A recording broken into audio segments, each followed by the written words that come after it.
नमस्कार मित्रमंडळींनो, सर्वांना शुभ सकाळ. सकाळच्या 8:30 वाजले ते आणि माझं चालू आहे इकडं स्वयंपाक. इकडं पीठ मळून चपात्या करायला घेतले ते मी.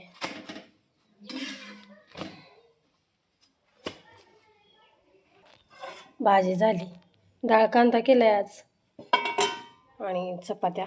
पटकन उरकून आपल्याला मळावर जायचंय आज. कालच्या धरणं पावसाची उघडीप आहे, पाऊस आला नाही, त्याच्यामुळं पेरण्या चालू आहे त्या करायला. रानं नीट करून घेतली आणि आता आज मका पेरायची बोट टाकून. तर उरकून जायचं आहे रानामध्ये. तुम्हाला दाखवते मका कशी पेरायची ती. चला मग उरकूया पटपट. तर आता माळावर आलो, 9:30-10 वाजत आले.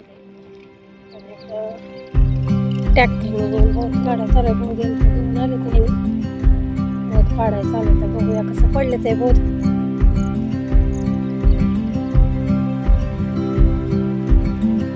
आम्ही पाणी आणि मकाच्या प्यायच्या पिशव्या घेऊन आलो येताना.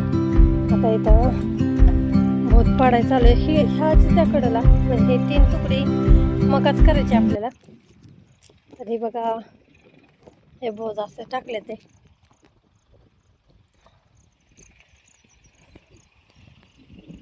बहुत जरा व्यवस्थित झालं नाही त्याच्यात, कारण का हे टमाट्याचं असल्यामुळं परत काहीतरी करते ना ह्याला.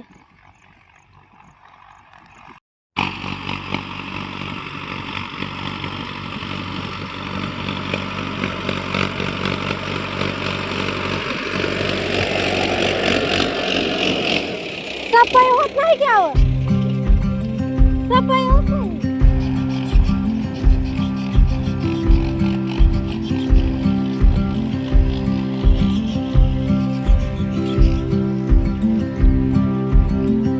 बी आणले आता मका पेरायला. तसलं त्याला काय म्हणते ते, कसलं यंत्र आणलंय? पेरणी यंत्र आणलंय. हा, टोकन यंत्र. तर टोकन यंत्र आणलंय आणि टोकन यंत्राने चालय इथं पेरायला. एकच असल्यामुळं फेरावारीनं हे करायचं.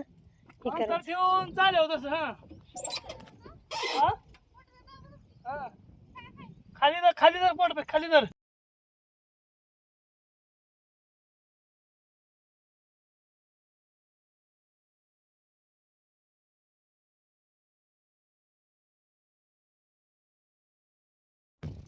मी सारखं बंद पडतोय.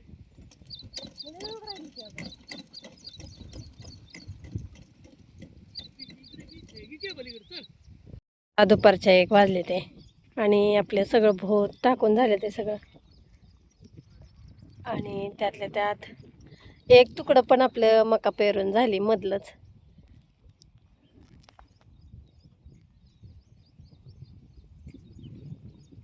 आणि आता 2 तुकडे राहिले ते पेरायचे. तेवढे पण 2 तुकडे आज पूर्ण करून टाकायचे. म्हणजे पाऊस आला म्हणजे काही अडचण नाही आपल्याला. नाही तर पाऊस आला तर मग सगळी ही बहुत सगळं धुपटून जाते ते, आपल्याला मका पेरायची नाही बरं त्याने. मकाचं बी अजून भरपूर शिल्लक आहे, 1 तुकडा झाले.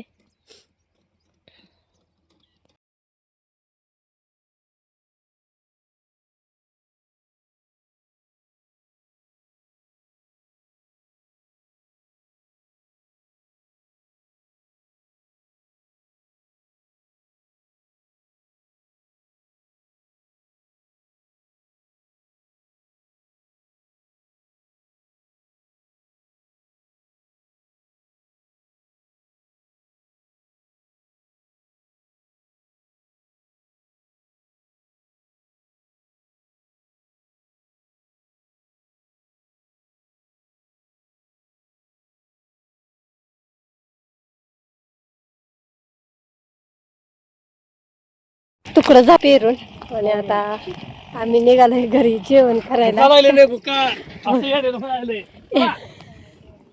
एवढं व्हायला लागलेलं मग असं फवारून मग ती पिरून मला पेरून म्हणलं फवारून नाही तर म्हणलं. जाऊ चल जेवण करून माळावर आलो 3:30 वाजले त्या आणि पेरणी करायला सुरुवात केली टोकन यंत्राने.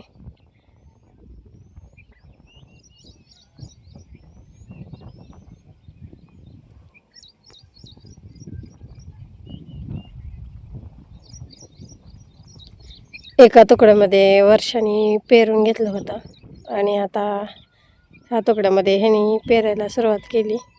आता आम्ही वर जाणार आहे. केळीतल्या ड्रिपा राहिल्या त्या पेप्सीच्या काढायच्या, त्या काढून घ्यायच्या. केळीमध्ये आपण ड्रिपा नेऊन टाकल्या होत्या ज्याच्या त्या तुकड्याच्या, त्या आता काढून आणायच्या आणि इकडं अंतरून घ्यायच्या. चला मग जाऊया आधी ड्रिपा काढू. 4 वडल्यात, कुठं 2 वडल्यात बघून व्यवस्थित ज्याचे त्याला हातरून घ्यायच्या. वारं सुटलं, वारं पण आहे आणि ऊन पण आहे. रान आपलं एकदम भारी झाली, बहुत पण चांगले पडलेत. तर वरच्या ड्रिपा आणून बोधावर हातरायला सुरुवात केली. हे असं सरळ रेषेमध्ये हातरून घ्यावं लागते ते, म्हणजे व्यवस्थित पाणी पडतं. पहाटे 4 वाजता लाईट आहे, त्याच्यामुळं सगळं दिवस मावळायच्या अगोदर ड्रिपाती वगैरे सगळं जोडून घ्यावं लागेल, म्हणजे पाणी पडेल ह्याला पहाटे 4 वाजल्यापासून. चला आता राहिलेल्या ड्रिपा घेऊन येऊ. तिकडं पण हातरले ते नेहमी. तर आता एका तुकड्यामध्ये ड्रिप हातरून झाली. आता फक्त आता जोडायची बाकी राहिली. ह्यात आता नुसतं पाणी लावून जोडून झालं की ह्याचं काम झालं या तुकड्यातलं आपलं. आणि आता इकडल्या खालच्या तुकड्यामध्ये शेवटचा बोध राहिला पेरायचा. आणि आता इकडं पण लगे ड्रिपा हातरून घ्यायचे. ते शेतकऱ्यांचं असंच असतं, काढा परत मशागत करा शेताची रानाची आणि मग लगेच हाय असं परत ड्रिपा अजून जोडा. चला मग आता जोडून घेऊया एवढं, म्हणजे झालं. दुसऱ्या तुकड्यात पण आपल्या ड्रिप हातरून झाली. वर जॉईंट लावून जोडायचं चालू आहे.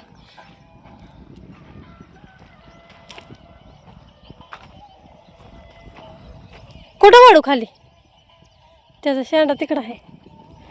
आणि इकडं अजून ड्रिपा व्यवस्थित करून एकदम लाईनमध्ये हातरून घ्यायचे. ड्रिपा हातरायला चालू झाले ते. दिवस मावळून गेलाय आणि आपले वरचं एक तुकडं झाले.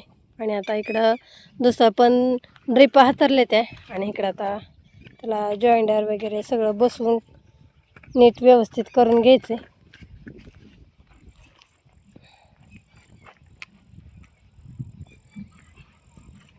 म्हणजे पहाटे 4 वाजता लाईट आली की पाणी सोडायला, आहे की नाही. चल हो ना. पहाटे 4 ते किती वाजेपर्यंत लाईट आहे आपल्याला? 10. लाईटीचा टायमिंग बदलला आहे, त्याच्यामुळं पहाटे 4 वाजता लाईट येणार. 7 वाजले त्या तरी अजून आम्ही रानातच आहे. रानातलं सगळं एवढं झाल्याशिवाय घरी जायचं नाही. एकदम छान असं वातावरण सुटले. रानातलं काम करत पण घरी आत्याचा स्वयंपाक चालू असतो. स्वयंपाक करून ठेवताच रानातली कामं चालू येते, त्यामुळं वारं सुटलंय आता मस्तपैकी असं छान वाटतंय.